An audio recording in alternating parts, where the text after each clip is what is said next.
نو زه د دې مبارکي د پی ټي آی هغه ټولو ووټرانو له ورکول غواړم چې چا د اسټابلیشمنټ خلاف ووټ ورکړو مبارک هم شه، ووټ هم د اسټابلیشمنټ خلاف ورکړو مبارک هم شه، وزیر اعلی د اسټابلیشمنټ خپل کېناست. بس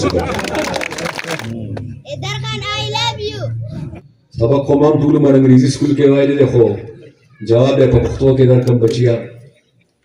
زمام د سره ډېره مینه ده. زما په وخت کې چې به استاد را روان شو پېښور ته به راته نو د وزیر اعلی د کور دروازې به ورته کولاو شو، په عزت به هم کېنو او د مراتو اعلان به هم ورته وکړو. اوس چې استاد را روان شي وزیر اعلی نه نو په نیمه لار کې پرې لاټیچارج شروع شو، الزګیز پرې جوړ شو، اسلام آباد برخه سیوا کړي شي. دا ځکه هغه وایي چې دا تاسو ته په جهیز کې نه میلاو شوی. دا ځکه مسلسل درېیم الیکشن دی چې تاسو د اسمبلیو نه بهر پاتې کېږئ. دا ځکه مسلسل درېیم الیکشن دی چې تاسو د حکومتونو نه بهر پاتې کېږئ. دا ځکه مسلسل درېیم الیکشن دی چې په موږ باندې پرویز خټک، محمود خان او الیمین غوندې خلک را روان دي او د دې صوبې مشري کوي. او بیا دلته چا خبره وکړه وي دا د پی ټي آی وزیر اعلیګانې داسې ووایي که نه؟ دا راته چا ویلي چې دا د پی ټي آی دي؟ دا د پی ټي آی دي؟ دا خو زما د پی ټي آی وروڼه په خپله هم خبر دي چې دا د چا دي. دا خو هغوی په خپله هم خبر دي. د پارټۍ وزیر اعلی داسې نه چې هغه ته مخې ته یو فایل کېږي او هغه توبه وباسي او هغه پارټي پرېږدي. د پارټۍ وزیر اعلی داسې نه چې په هغه لږ دباو کې او میدان نو تښتي. داسې وزیر اعلی د پارټۍ نه. شکر الحمدلله د پارټۍ وزیر اعلی داسې چې هر څه ورسره کوي او د خپلې سرې ګنډې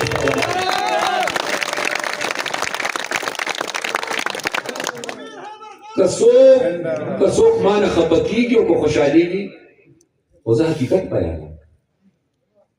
پرویز خټک صاحب د پی ټي آی وزیر اعلی نو چې د چا و ومغې له لاړه. محمود خان د پی ټي آی وزیر اعلی نو چې د چا و د هغې په جولۍ کې کېناست. او دا اوسنیم د پی ټي آی وزیر اعلی نه دی، دا هم د بل چا وزیر اعلی دی، دا د بل چا په وجه ناست دی. دا د شلتالو یارانه ده، دا د شلتالو یارانه ده. او هغه داسې شلتالو دی چې دواړه یې خوړل غواړي. چې کوم قید دی هغه هم په دې تمه دی چې زه د وزیر اعلی که زما نه دی خو د چا خو دی نو که ده لاره څه لار برابر کړه.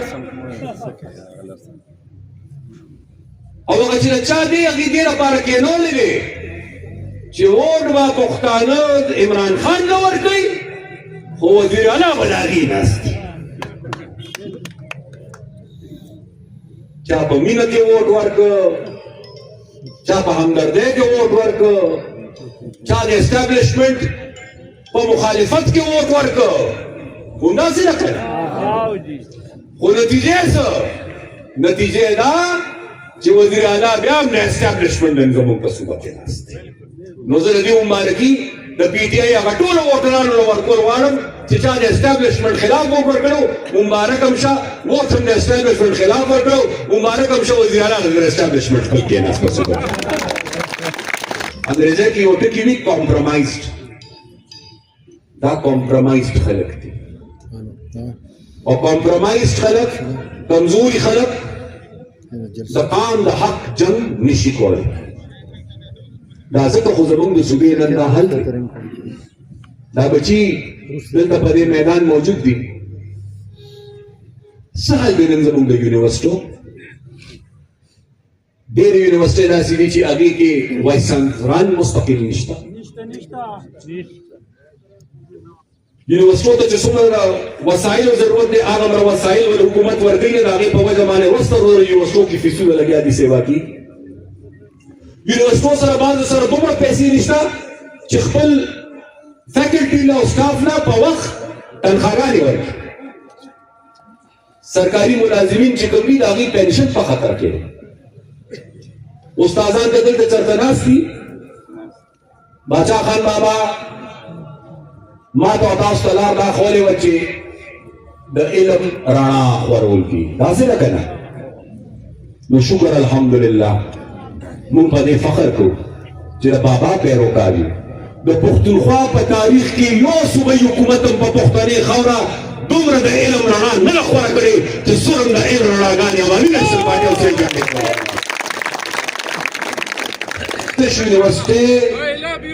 تش یونیورسټۍ کالجونه سکولونه نه، استادان د خپل جایز حق نه محروم وو.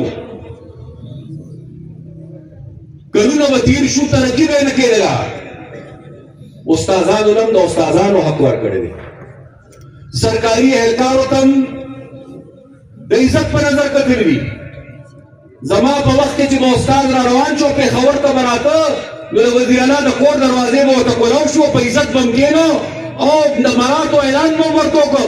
اوس چې استاد را روان شي وزیر اعلی نه نو په نیمه لار کې پرې لاټیچارج شروع شو، الزګیز پرې جوړ شي. زمونږ هسپتالونو کې نن وسایل کم دي او زمونږ په وسایلو باندې نن پردي قابض دي. زه نن تپوس کوم چې عوامي نیشنل پارټۍ د خپلې بجلۍ کومې منصوبې شروع کړې. 24 منصوبې 2100 میګاواټ او د دې صوبې ټول سیاسي جماعتونه مې راغونډ کړل او هغوی ته مې چې کښېنئ د را روان لسو کالو لپاره منصوبه جوړوم، ټول کښېنئ چې د شریکې منصوبه جوړه کړو او ټولې پارټۍ راغلې بشمول د پي ټي آی چې هغه وخت غالبا اسد کیسر د دې صوبایي صدر او شاه فرمان د دې جنرال سیکرټري. نن تپوس کوم د پښتنو د بجلۍ هغه کارخانې او هغه منصوبې څه شوې چې کومې ما شروع کړې او ما روانې کړې هغې نه پس په دې 11 کاله کې څه وشو. د پښتنو په اوبو چې د پښتنو کوم خپله برخه او خپل حق او خپل اختیار پکار و، څومره پښتنو له په خپله برخه اختیار ورکړی شو. زما یاد چې دلته کې غالبا چونکې د ملکټ په خاوره یم او که د لاندې علاقې د ملکټ خلک دلته وي نو هغه وخت د مردان سره سره د بیزي د ځمکو سره زما په خیال د ملکټ نه هم کافي ځمکه داسې وه چې د نیلي اوبو نه محرومه وه.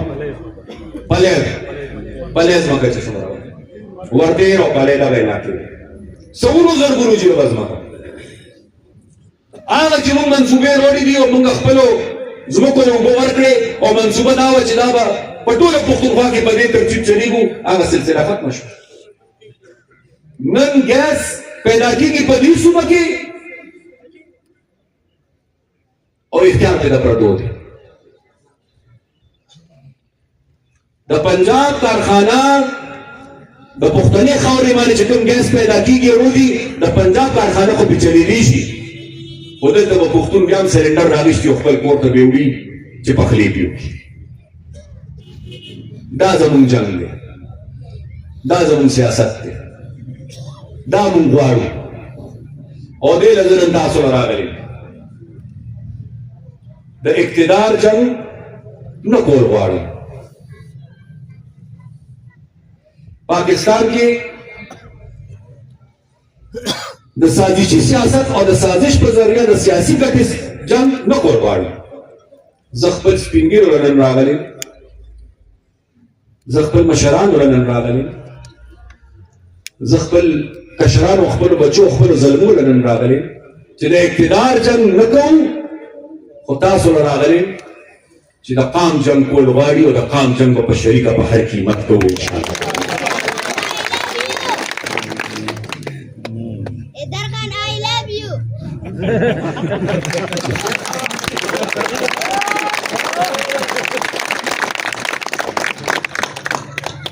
بچې مونږ ته نن سکول کې ډېره انګریزي خبره وه، تاسو ته انګریزي ښایي. مونږ نن ورو د پښتو هغه ټکي هېر شو. تا چې بچیه کومه خبره په انګریزۍ کې وکړه نو سبق خو ما هم ټول عمر انګریزي سکول کې ویلی دی خو جواب یې په پښتو کې درکړم. بچیه زما هم د سره ډیره مینه ده.